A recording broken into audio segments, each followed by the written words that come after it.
Iwan!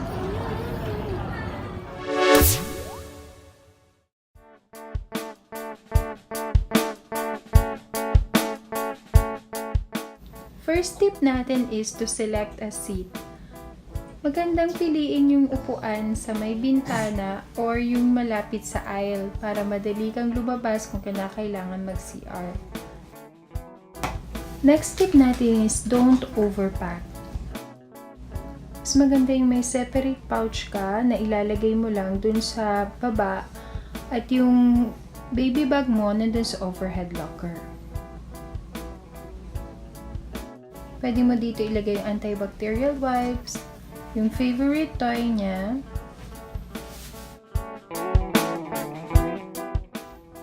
and yung changing pouch niya.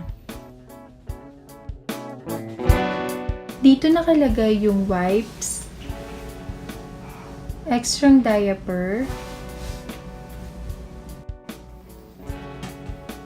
changing pad,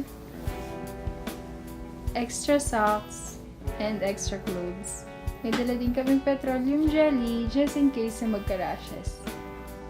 Maliit lang kasi yung CR sa eroplano kaya mas magandang may dalang ganito. And yung aming plastic dispenser. If formula fed si baby, pwede lagay dito yung bottles and yung milk dispenser.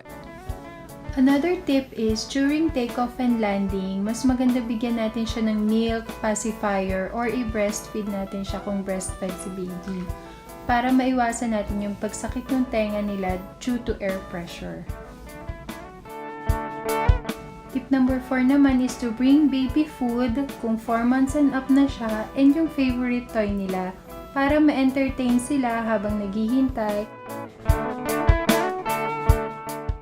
Next tip natin is to be early.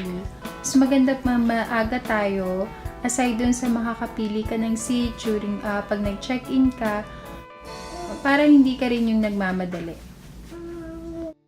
Last tip is don't stress and just have fun. Okay lang naman yun na umiyak si baby, normal naman sa kanila yon. And yung mga tao sa paligid, may intindihan din nila naman tayo.